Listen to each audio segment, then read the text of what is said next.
Hello all, welcome to chemistry कक्षा।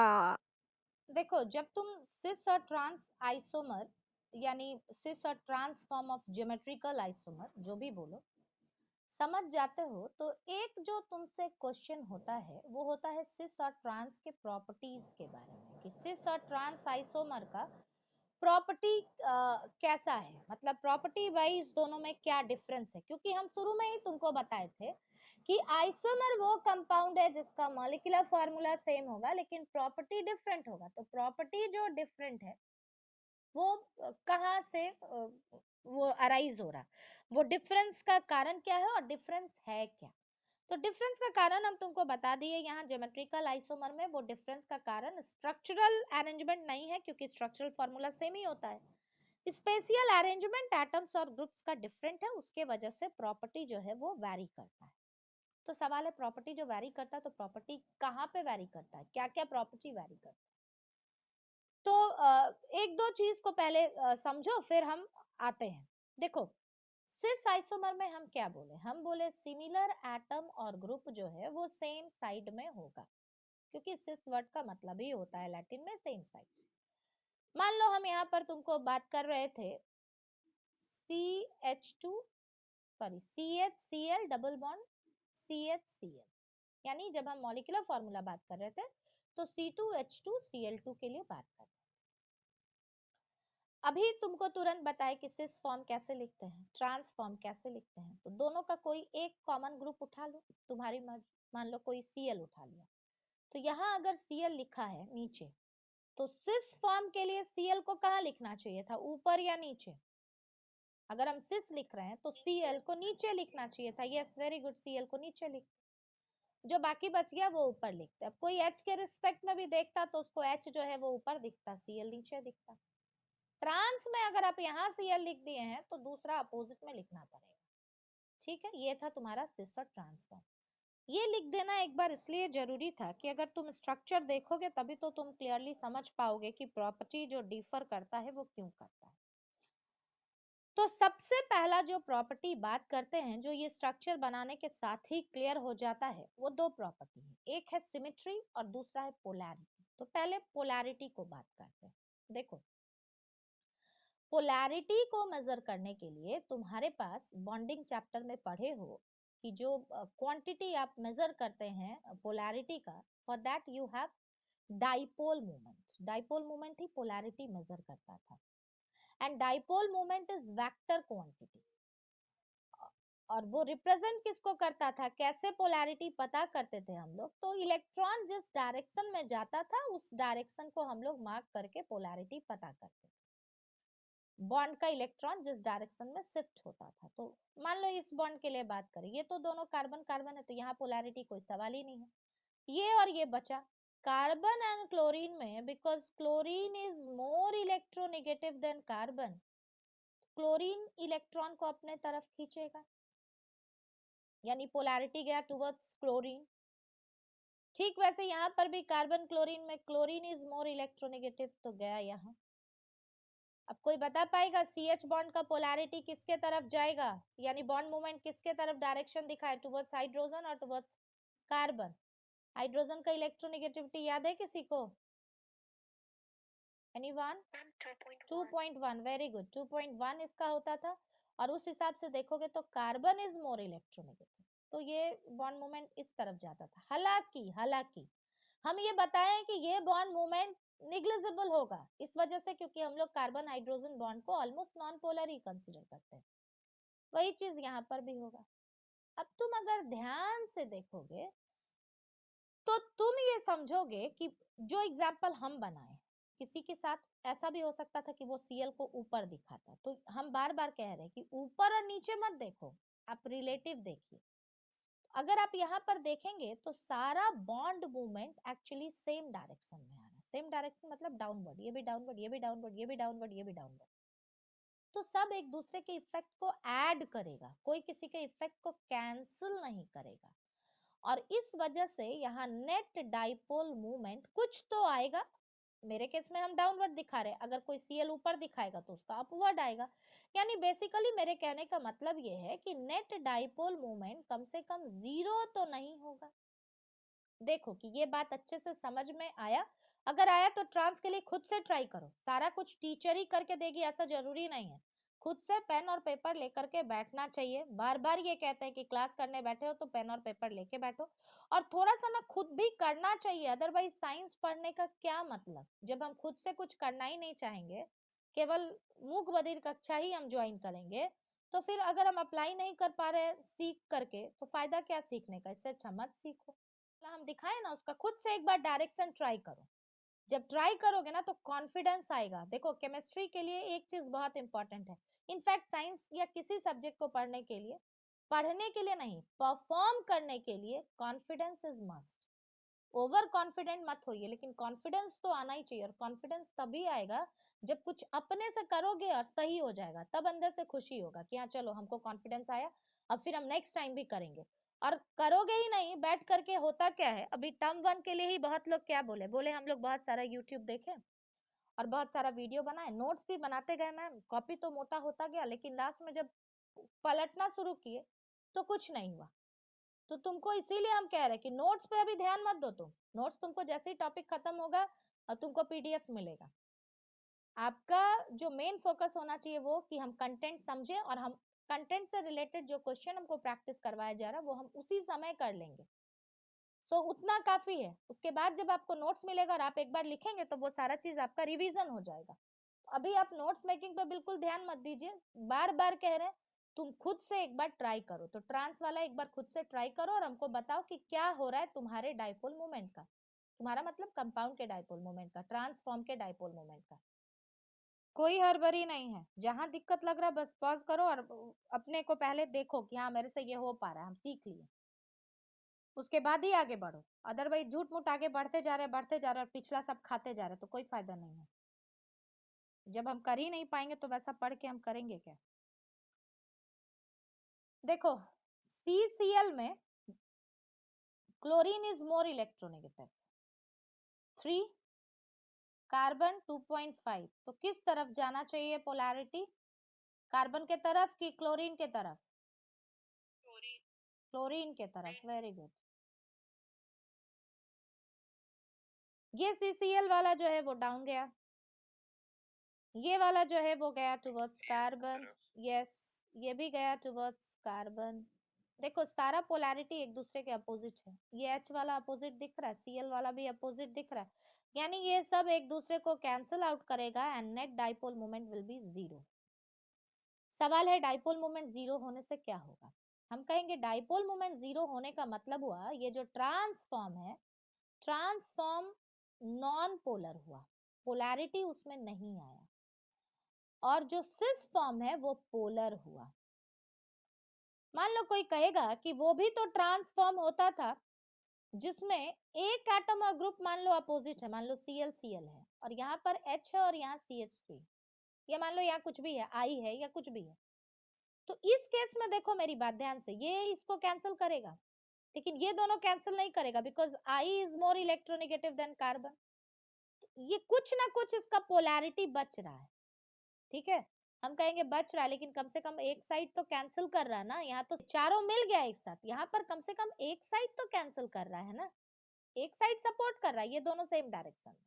अगर यहाँ पर तुम I लिखे हो, I is more electronegative than carbon, इस बॉन्ड का पोलैरिटी इधर जाता, इस CH बॉन्ड का भी पोलैरिटी ऊपर ही जाता, तो कुछ डाइपोल मोमेंट यहाँ पर आता, नेट डाइपोल मोमेंट यहाँ पर जीरो नहीं होता लेकिन इससे कम आता। कहोगे क्यों इससे कम आएगा? हम बोले यहाँ चारों मिल गया, यहाँ सिर्फ दो लोग ही मिला, दो तो अपोजिट एक दूसरे को कैंसिल किया। तो इसीलिए कहते हैं कि सिस आइसोमर जो है वो मोर पोलर होता है ट्रांस आइसोमर से, मोर पोलर देन ट्रांसफॉर्म। और ट्रांस को कहते हैं आइदर नॉन पोलर, या तो वो नॉन पोलर होगा कब? जब दोनों एटम और ग्रुप सिमिलर हो जाए और दोनों एक दूसरे से अपोजिट है तो कैंसिल आउट ही कर देगा। लेकिन अगर दोनों ग्रुप कॉमन सिमिलर नहीं है, जैसे यहाँ पे Cl सिमिलर था और H और I सिमिलर नहीं है, तो कुछ ना कुछ पोलैरिटी आएगा, but that polarity will be always lesser than the polarity of cis isomer, क्योंकि सिस में सारा एटम और ग्रुप का पोलैरिटी एक ही डायरेक्शन में आ जा रहा है, वहां पर ऐसा नहीं हो रहा। तो this is either non polar और less polar than trans isomer, sorry less polar than cis isomer. तुम देखो कि तुमको बात समझ में आया या नहीं आया। नहीं आया तो थोड़ा सा मुंह खोलना चाहिए, अदरवाइज हमको क्या सपना आएगा कि तुमको नहीं समझ में आया। हम ये मान के चल रहे कि हाँ एक बार में बात बहुत अच्छे से समझ में नहीं आएगा वैसे बच्चों के लिए जिसके लिए ये पहली बार है। टीचर के लिए बहुत आसान है भाई, टीचर सालों से यही पढ़ाते ही जा रहे हैं तो उनको सब कुछ बहुत आसान ही लगेगा, लेकिन आपके लिए बहुत आसान नहीं है। लेकिन अगर अब तक तुम चीजों को समझे थे तो तुमको हम केवल ये बताना चाह रहे हैं कि देखो एक ट्रांस वो होगा जिसमें दोनों ही डबल बॉन्डेड कार्बन का ग्रुप्स जो है आपस में सिमिलर है। तब तो जितना पोलैरिटी इसका उतना ही इसका कैंसिल कर दिया क्योंकि अपोजिट है ट्रांस में, जितना इसका उतना ही इसका कैंसिल कर दिया। लेकिन मान लो ऐसा नहीं है, एक ग्रुप कॉमन है। कोई कहेगा मैडम अगर एक भी ग्रुप कॉमन नहीं होगा तो हम कहेंगे तब तो सिस और ट्रांस आप यूज ही नहीं कर रहे हैं ना। सिस ट्रांस तो यूज ही कर रहे हैं जब कम से कम एक ग्रुप जो है कॉमन नहीं बोलो सिमिलर है दोनों के पास, तो उसका पोलैरिटी जो सिमिलर है वो तो कैंसिल आउट करेगा। अब जो रिमेनिंग बच गया उसका पोलैरिटी में भी सेम साइड में भी अपोजिट। मान लो यहाँ कोई कहता कि टीचर अगर यहाँ H नहीं होता, सपोज करिए यहाँ पर F होता, फ्लोरीन होता, तो हम कहते तब देखो आई उधर खींचता, fluorine is more electronegative than iodine, तो ये इधर खींचता। ये बात अलग है कि फ्लोरीन ज्यादा इलेक्ट्रोनेगेटिव है तो ये इधर खींच रहा है, थोड़ा ज्यादा खींचता बिकॉज ऑफ मोर इलेक्ट्रोनेगेटिविटी। तो आई अपने तरफ खींचा कम पोलैरिटी, ये अपने तरफ खींचा ज्यादा पोलैरिटी, तो ये वाला पार्ट जो है इससे सब्ट्रैक्ट होता और कुछ ना कुछ फिर भी पोलैरिटी डाउनवर्ड आता टुवर्ड्स फ्लोरीन, लेकिन कम आता क्योंकि ये इसके इफेक्ट को क्या किया, सब्ट्रैक्ट किया। जबकि एच वाले केस में क्या हो रहा था, दोनों एक दूसरे को सपोर्ट कर रहा था। लेकिन मेरे कहने का मतलब ये है कि चाहे सपोर्ट करे चाहे अपोज करे, यही दो का ना आ रहा है रिलेटिव या रिजल्टेंट, ये दोनों तो एक दूसरे को कैंसिल ही कर देना ना।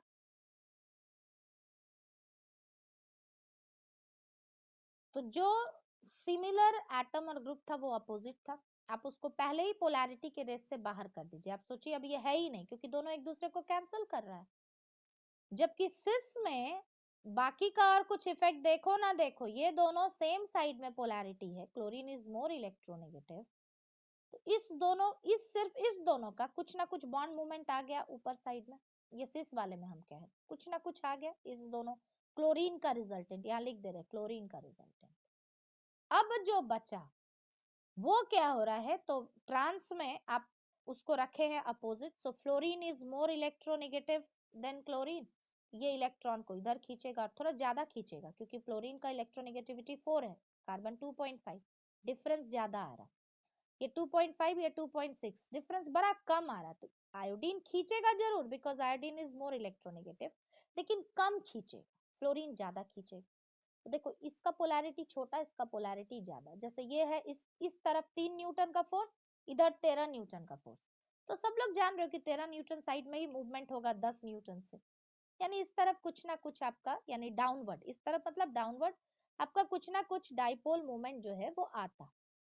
लेकिन ध्यान दो कि दोनों एक दूसरे को कैंसिल ही कर रहा था, कैंसिल नहीं कर पाया क्योंकि फ्लोरीन का इलेक्ट्रोनेगेटिविटी ज्यादा है, तो सब्ट्रैक्ट तो किया ना, उसके इफेक्ट को कम तो किया ना। लेकिन यहाँ क्या हो रहा, ध्यान दो, ये सिस में आयोडीन खींचा अपने तरफ कम खींचा, फ्लोरीन खींचा अपने तरफ ज्यादा खींचा, मगर डायरेक्शन देखो सेम साइड में है, तो दोनों एक दूसरे को क्या किया, सपोर्ट किया। तो हम यही चीज कहना चाह रहे हैं कि सिस वाले फॉर्म में आपका डाइपोल मूवमेंट जीरो कभी नहीं होता। ट्रांस में एक अगर बार और ये दोनों देखोगे तो बात सिमिलर हो ज्यादा जाता क्लियर तब हो तो जीरो ही पाएगा। हो जाता, इसको फ्रेश में लेकिन एक बार अगर फिर से जीरो समझो। नहीं भी हो तो कुछ तो उसका इफेक्ट आता है जरूर। Yes, cis form is more polar. Trans is either less polar और नॉन पोलर, या तो पोलैरिटी है ही नहीं या कम पोलर है।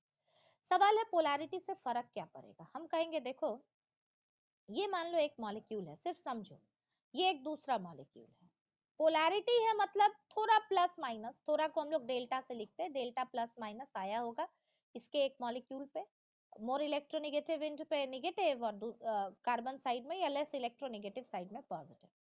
ठीक वैसे ही दूसरे में भी आएगा पॉजिटिव और नेगेटिव, तो होगा क्या कि माइनस और प्लस वाला जो इंड है वो एक दूसरे को खींचेगा। यानी मॉलिक्यूल के बीच का जो अट्रैक्शन है वो अट्रैक्शन कहलाएगा डाइपोल डाइपोल अट्रैक्शन। पढ़े हो, वंडरवाल फोर्स का टाइप या इंटरमॉलिक्यूलर फोर्स का टाइप है, ये बॉन्डिंग में भी पढ़े हो, dipole dipole attraction. Dipole dipole जैसे मान लो कहते थे ना कि सपोज आपके पास HCl है, तो HCl मान लो एक साइड में, हम ऐसे ही एग्जांपल बताए कि कोई HCl को कंसीडर करता है और कोई मान लो क्लोरीन या हाइड्रोजन को कंसीडर करता है, तो हाइड्रोजन में दोनों का इलेक्ट्रोनेगेटिविटी सेम है, इस पे कोई चार्ज नहीं आएगा, ये नॉन पोलर मॉलिक्यूल है। दूसरा H2 भी नॉन पोलर मॉलिक्यूल होगा, तो वहां पर लंडन फोर्स होता है जो कि इंटरमॉलिक्यूलर फोर्स का वीकेस्ट फोर्स है, उसे कमजोर फोर्स और कुछ है ही नहीं, सिर्फ नाम का फोर्स है, बस इतना ही समझो। जबकि अगर HCl में आप बात करते तो आप chlorine is more electronegative, shared electron pair इसके तरफ जाता, इसी को तो हम लोग पोलर कहते थे, ये 2.1 ये 3। अब दूसरा HCl भी है तो उसमें भी थोड़ा पोलैरिटी आता है, इस पे नेगेटिव इस पे पॉजिटिव, ये प्लस माइनस एक दूसरे को खींचता, अट्रैक्शन होता दोनों के बीच में, डाइपोल डाइपोल अट्रैक्शन। और ज्यादा खींचता अगर ये पोलैरिटी ज्यादा होता, यानी यहाँ इलेक्ट्रोनेगेटिविटी ज्यादा होता, क्योंकि आप कहते हैं force is directly proportional to product of charges, magnitude charge का बढ़ता अगर इस दोनों के बीच में इलेक्ट्रोनेगेटिविटी डिफरेंस ज्यादा होता, जैसे अगर कोई कहेगा Ci और कोई कहेगा CCl, हम कहेंगे CCl ज्यादा पोलर है, क्योंकि क्लोरीन का इलेक्ट्रोनेगेटिविटी आयोडीन से ज्यादा है, इसीलिए Ci के कंपैरिजन में CCl बॉन्ड का जो इलेक्ट्रोनेगेटिविटी डिफरेंस है वो ज्यादा है, सो वो ज्यादा इलेक्ट्रॉन को खींचेगा chlorine in comparison to iodine, और पोलैरिटी ज्यादा होगा। तो खैर अभी यहाँ हम केवल इतना बोलना चाह रहे हैं कि अगर कोई नॉन पोलर मॉलिक्यूल है तो उसके बीच में जो फोर्स आएगा वो केवल होगा लंडन फोर्स, और अगर पोलर है तो पोलर मॉलिक्यूल के बीच में जो फोर्स आता है that is dipole dipole attraction, और डाइपोल डाइपोल अट्रैक्शन जो है वो लंडन फोर्स से क्या है, स्ट्रॉन्गर फोर्स है। अब अगर हम तुमसे ये कहें कि ये दोनों के बीच में सिर्फ लंडन फोर्स है, ध्यान से देखो कि तुम किसको इजीली सेपरेट कर पाओगे, ये एक मॉलिक्यूल है, ये दूसरा मॉलिक्यूल है, यहाँ लंडन फोर्स सिर्फ ऐसे, और दूसरा है कि नहीं जिसमें थोड़ा सा हम ऐसे एक दूसरे को इंटैंगल कर दिए ये दिखाने के लिए कि थोड़ा अट्रैक्शन है, and that is dipole dipole attraction. तो खुद से सोचो कि दोनों में से किस केस में तुमको मॉलिक्यूल को सेपरेट करना आसान हो रहा था, यहाँ जहां हम डाइपोल डाइपोल दिखा रहे या यहाँ जहां हम लंडन फोर्स दिखा रहे, ये बड़ी इजीली हट जाएगा। और ये जहां पर ज्यादा थोड़ा सा डाइपोल अट्रैक्शन की वजह से इंटरैक्शन है तो इसको थोड़ा सा आपको ब्रेक करना पड़ेगा, then the molecule will become separated. और मॉलिक्यूल को सेपरेट करने के लिए, लिक्विड से वेपर बनाने के लिए, जब आप कहते हैं कोई चीज लिक्विड स्टेट में है यानी मॉलिक्यूल नजदीक नजदीक है, जब आप उसी को लेकर के जाएंगे वेपर फेज में तो मॉलिक्यूल दूर दूर हो गया, और जितना हीट देना पड़ेगा उसके रिलेटिव जो भी टेम्परेचर होगा कि लिक्विड चेंज हो जाए वेपर में, हम लोग उसी का नाम बोलते हैं बॉइलिंग पॉइंट। तो तुमसे अगर कोई क्वेश्चन पूछे कि सिस और ट्रांस में से किसका बॉइलिंग पॉइंट ज्यादा होता है, तो आप कहेंगे सिस आइसोमर का बॉइलिंग पॉइंट ट्रांस के रिस्पेक्ट में हायर होता है। कोई पूछेगा क्यों होता है, तो आपको बताना पड़ेगा due to dipole dipole attraction. ये सब इसलिए कह रहे हैं, अभी असर्शन रीजन क्वेश्चन का जो है वो आपका क्रेज है, तो आपको सारे चीज का सही से रीजनिंग पता होना चाहिए। बॉइलिंग पॉइंट ज्यादा क्यों है, क्योंकि डाइपोल डाइपोल अट्रैक्शन है सिस आइसोमर में, ट्रांस में या तो लंडन फोर्स है, और अगर कभी ट्रांसपोलर है भी तो वहां का डाइपोल डाइपोल इससे कम होगा क्योंकि पोलैरिटी कम है, तो इसका बॉइलिंग पॉइंट जो है वो लोअर होगा, इस बात को ध्यान देंगे। अब अगर हम पूछते कि यहाँ डाइपोल अट्रैक्शन क्यों, वहां लंडन फोर्स क्यों, तब आप कहते कि ये ज्यादा पोलर है इसीलिए डाइपोल डाइपोल अट्रैक्शन, वो नॉन पोलर है इसीलिए वहां लंडन फोर्स। लेकिन इंटरमॉलिक्यूलर फोर्स तो ये डाइपोल डाइपोल हम कह रहे स्ट्रॉन्गर है लंडन से, इसीलिए यहाँ मॉलिक्यूल को सेपरेट करना थोड़ा मुश्किल होगा, ये इजिली सेपरेट हो जाएगा, कम एनर्जी में सेपरेट हो जाएगा, इसीलिए ट्रांस का बॉइलिंग पॉइंट कम और सिस का बॉइलिंग पॉइंट ज्यादा। देखो पहले कि ये बात अच्छे से समझ में आया, अदरवाइज एक बार फिर से सुनो और तब डिसाइड करो कि हमको ये समझ में आ गया, तभी हम थर्ड पॉइंट में जाएंगे। क्योंकि फिर हो सकता है कंफ्यूजन हो कि मैडम एक बार इसको हायर बोलती है, एक बार इसको हायर बोलती है। रीजन को समझोगे तो फिर तुमको इश्यू नहीं है, तो इसलिए थोड़ा सा गैप लेकर के पहले चीजों को रिकॉल कर लो। अब जो नेक्स्ट प्रॉपर्टी है, उससे पहले तुम हमको जरा पहचान के बताओ कि ये हम सिस फॉर्म बनाए हैं या ट्रांसफॉर्म बनाए हैं। ऐसा नहीं कि सिस के साइड में लिख रहे तो सिस ही होगा, कुछ भी हो सकता है, हम रैंडम बना रहे। तुम्हारा काम है कि तुम देखो, पहचानो, फिर बोलना कि क्या है। Whether this is cis form और ट्रांसफॉर्म, देखिए अच्छे से और पहचान के बताइए।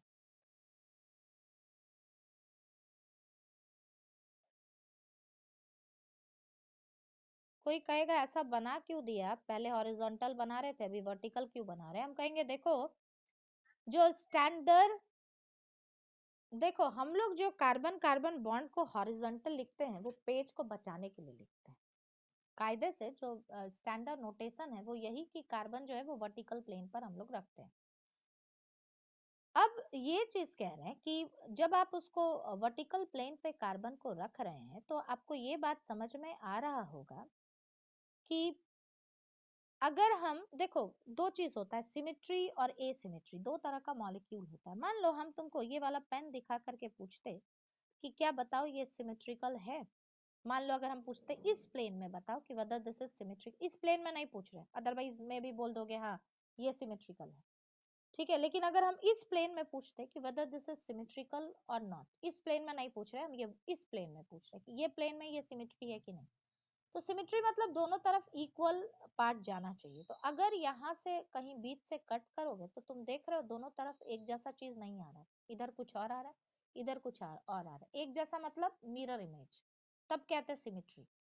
जैसे मान लो हम इसको पकड़े हुए हैं और किसी से पूछते कि बताओ अभी इसके पास प्लेन ऑफ सिमेट्री है कि नहीं। सपोज इसके साइज को आप इतने दूर तक की इमेजिन करिए, एक एग्जाम्पल खाली हम बोल रहे भाई, नीचे के पार्ट को नहीं दिखा रहे।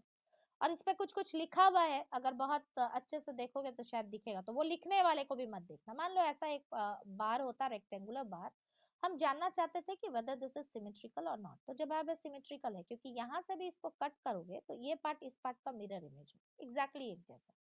और अगर इधर से भी घुमा करके हम यहाँ से कट करते तो भी ये पार्ट और ये पार्ट जो है मिडिल से अगर करते तो दोनों एकदम एक जैसा, तो हम कहते हैं ये सिमेट्रिकल है। अब कहोगे सिमेट्री होने से फर्क क्या पड़ता है? हम कहेंगे देखो फर्क क्या पड़ता है, पहले तो तुम ये डिसाइड करो कि which one is more symmetrical. जब ध्यान से देखोगे तो अगर इसको हम इस प्लेन के अलोंग डिवाइड करेंगे, जो वर्टिकल प्लेन जो हम तुमको कह रहे हैं कि बॉन्ड एक्सेस उसी को मानना है भाई, जो कार्बन कार्बन बॉन्ड है, तो अगर हम यहाँ से इसको डिवाइड कर रहे हैं तो दोनों Cl सेम साइड में चला जा रहा है और दोनों H एक ही तरफ चला जा रहा है। जबकि ट्रांस में कर रहे हैं तो ऐसा नहीं हो रहा, एक H और एक Cl इधर भी आ रहा है, एक H और एक Cl इधर भी आ रहा है। तो कहेंगे trans form is comparatively more symmetrical than cis form, ये ज्यादा सिमेट्रिकल है। सवाल है कि सिमेट्रिकल से क्या होगा? हम कहेंगे देखो, पहले एक बार सुन लो, फिर तो सारे चीज को हम एक्सप्लेन कर ही रहे हैं, लेकिन जब तक लिख रहे तब तक एक बार सुनते भी रहो। इसको हम कह रहे हैं कि दिस इज लेस सिमेट्रिकल। सवाल है सिमेट्रिकल होने ना होने से क्या होगा? हम कहेंगे देखो, एक तो स्टेबिलिटी भी बढ़ेगा। अगर हमसे कोई पूछता है कि सिस और ट्रांसफॉर्म में which form is more stable, तो हम कहते हैं कि भाई ट्रांसफॉर्म इज मोर स्टेबल। कोई कहेगा मोर स्टेबल क्यों कह रहे हैं, क्या सिमेट्री आंसर लिख देंगे उसके लिए? हम कहेंगे हाँ सिमेट्री तो है, उसके वजह से कुछ और भी प्रॉपर्टी अराइज होगा, बताते हैं, बार बार मोर क्यों लिख रहे हैं। This is less stable. लेकिन इस स्टेबिलिटी के पीछे का एक कारण कुछ और भी है। कुछ और ये है कि देखो, ये क्लोरीन है, तुमको पता है कि क्लोरीन का लोन पेयर है, तुमको पता है क्लोरीन का बॉन्ड है, और बॉन्ड जो है वो दो इलेक्ट्रॉन से बना होता है। यहाँ पर भी इलेक्ट्रॉन है।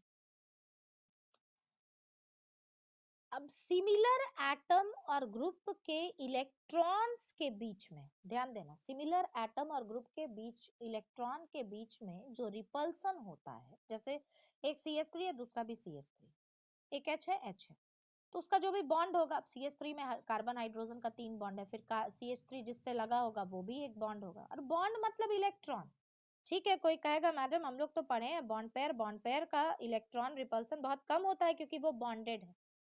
हम कहेंगे कम होता है ये पढ़े हो, जीरो होता है ऐसा तो नहीं पढ़े हो ना। इलेक्ट्रॉन है तो जाहिर है रिपेल तो करेगा ही। थ्योरेटिकली तो रिपेल करना चाहिए जब तक कि डिस्टेंस इनफाइनाइट ना हो जाए। प्रैक्टिकली वो मैग्नीट्यूड बड़ा छोटा होता है तो हम लोग उसको नेग्लिजिबल मानते हैं। लेकिन जब कंपेयर करना है, जैसे थ्योरेटिकली 99% वाला बच्चा 99.2% वाला बच्चा 20 वाले से 99.21 वाला बच्चा ज्यादा तेज हुआ, इंटेलिजेंट हुआ। प्रैक्टिकली हम लोग कहेंगे चलो दोनों को 99.2 आया। तो वैसे ही कह रहे कि थ्योरेटिकली अगर आप देखेंगे तो आप क्या कहते हैं कि अट्रैक्शन या रिपल्सन फोर्स अगर चार्ज है तो जीरो तो तभी हो सकता है जब ये डिस्टेंस क्या हो जाए, इनफाइनाइट, तभी ये जीरो हो सकता है।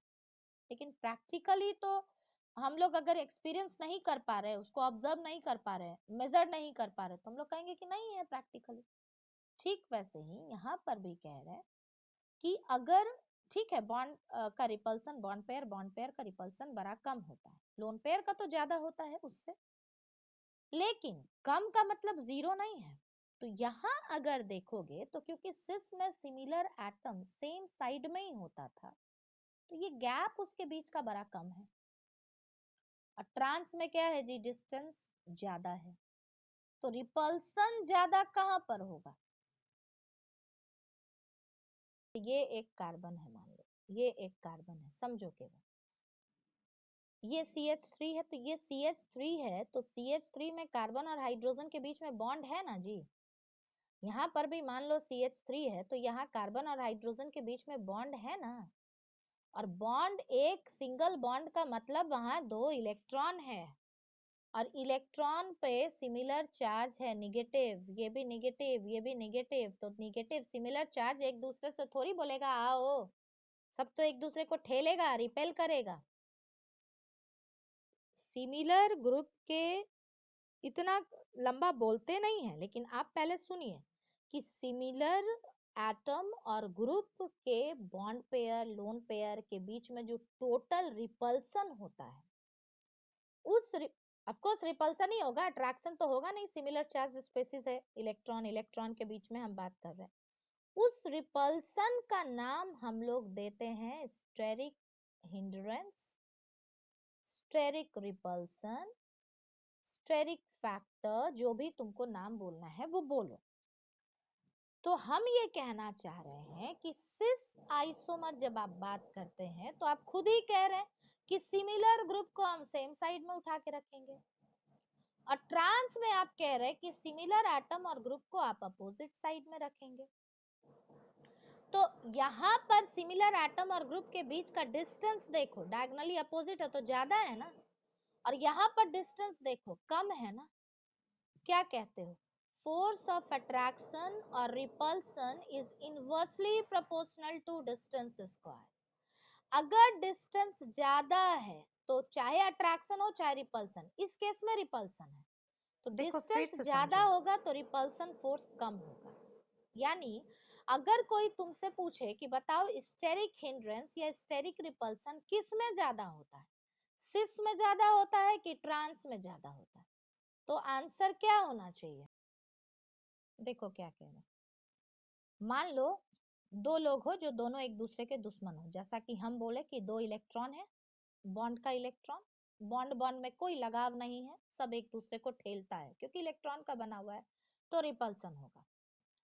अब सिस के केस में क्या हो रहा था, नजदीक है, ये सिस है, ट्रांस में क्या है, अपोजिट। एक छोटा सीट यानी इतना इतना डिस्टेंस का, और एक इतना बड़ा डिस्टेंस, मान लो इतना बड़ा सीट मिला बस में तुमको, यहाँ दो लोग बैठ गए, ऐसे दो लोग जिनको एक दूसरे से एकदम नफरत है, ठेलते हो दोनों एक दूसरे को, और यहाँ बैठे, तो खुद से सोचो कि ज्यादा कहाँ पर ठेलम ठेला होगा भाई, यहाँ पे गैप है।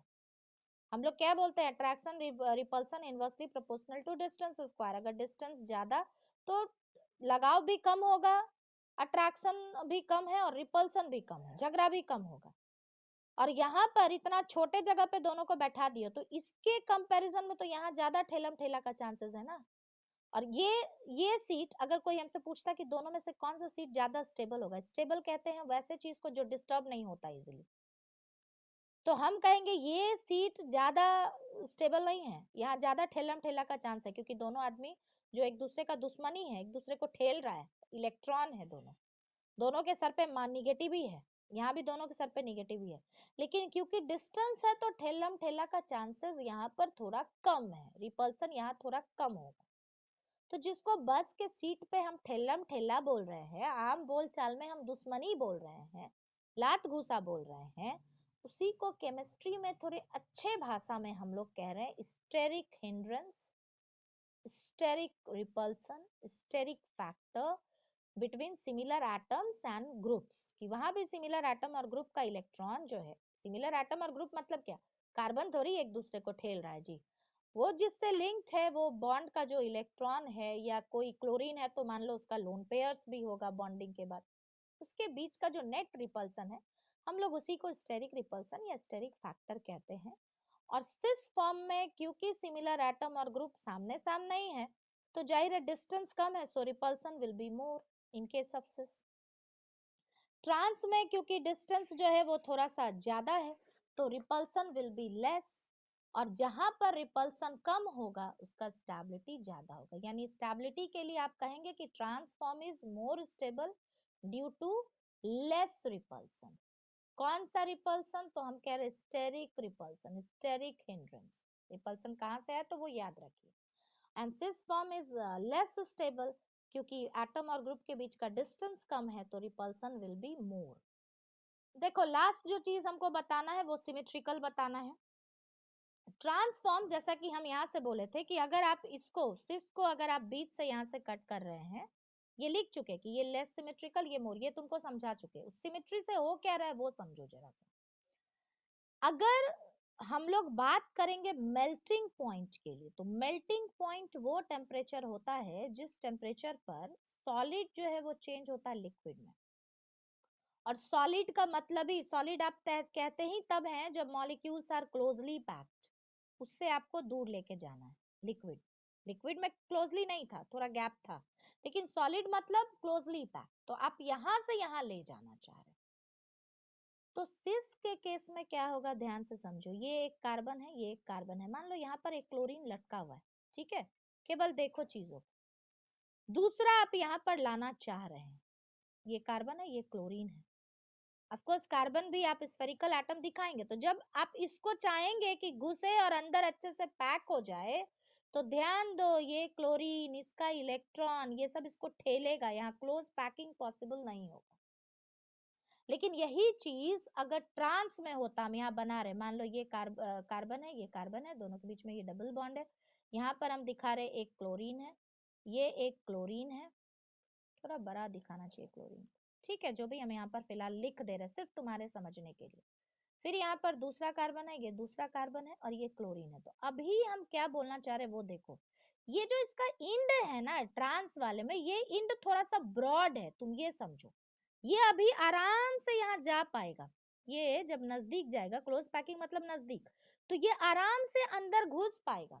हम ऐसे समझा रहे, देखो दिक्कत अगर लगे तो ऐसे समझो, ये सिस का फॉर्म है, ये सिस का कंडीशन है, ये दूसरा मॉलिक्यूल है, तो ये इसमें फिट नहीं हो पाएगा, क्योंकि ये जो सामने जो एटम और ग्रुप है ना, ये दूसरे को ठेलेगा।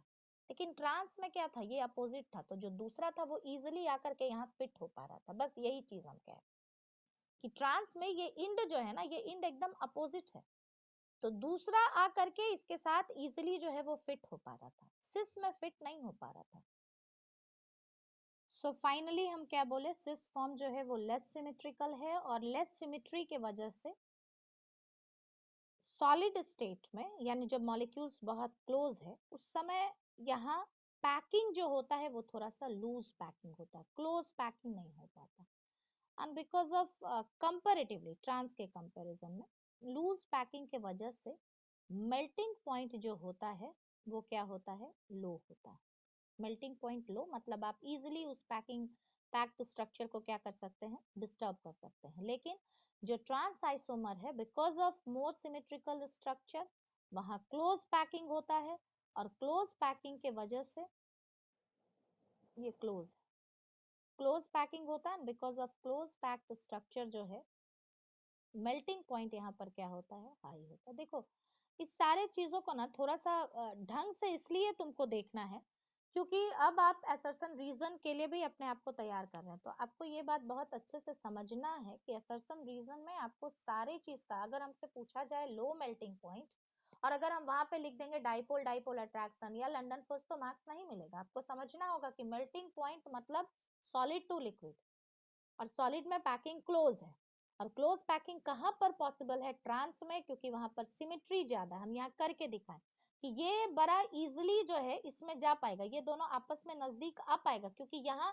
जबकि इसमें क्या हो रहा था, दोनों एकदम सामने में ही है, दूसरे को इन ही नहीं होने दे, तो यहाँ पैकिंग उतना क्लोज नहीं हो पाएगा, यहाँ पर पैकिंग अच्छे से हो पाएगा, और इस वजह से ट्रांस का जो मेल्टिंग पॉइंट है वो हाई होता है। एक बार हम सारे चीज को रिपीट कर दे रहे हैं। क्या बोले हैं, सिस फॉर्म में पोलैरिटी ज्यादा है ट्रांस के कंपैरिजन में, बॉइलिंग पॉइंट ज्यादा है क्योंकि डाइपोल डाइपोल अट्रैक्शन होता है मॉलिक्यूल के बीच में, लेकिन स्ट्रक्चर उसका लेस सिमेट्रिकल है, इसीलिए पैकिंग थोड़ा सा लूज होता है ट्रांस के कंपैरिजन में, और मेल्टिंग पॉइंट कम होता है।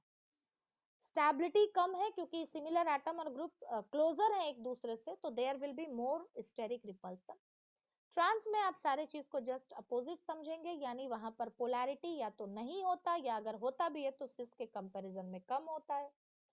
बॉइलिंग पॉइंट जो है वो कम है क्योंकि मॉलिक्यूल नॉन पोलर है या लेस पोलर है, तो आइदर लंडन फोर्स होगा बिटवीन मॉलिक्यूल, और अगर डाइपोल अट्रैक्शन है भी तो वो ना के बराबर है, बहुत वीक है सिस के कंपैरिजन में। लेकिन मॉलिक्यूल सिमेट्रिकल है, और सिमेट्री होने के वजह से पैकिंग जो है वो क्लोज होता है इन सॉलिड स्टेट, और इसीलिए मेल्टिंग पॉइंट ट्रांसफॉर्म का सिस फॉर्म से ज्यादा होता है। और क्योंकि सिमिलर एटम और ग्रुप जो है वो एक दूसरे से डिस्टेंस में है, गैप थोड़ा ज्यादा है, तो रिपल्सन जो है स्टेरिक रिपल्सन वो यहाँ कम होता है, और इसलिए मॉलिक्यूल सिस के कंपैरिजन में ज्यादा स्टेबल होता है। That's all. अब हम लोग इसके बाद बात करेंगे EZ नोटेशन, जो हम पहले ही बता चुके हैं कि EZ नोटेशन हम लोग तब यूज करते हैं जब डबल बॉन्डेड कार्बन के पास, जो दो डबल बॉन्डेड कार्बन है उसके पास एक भी ग्रुप जो है वो सिमिलर नहीं होता, then we use EZ notation. Thank you. Keep watching, keep learning. Bye bye.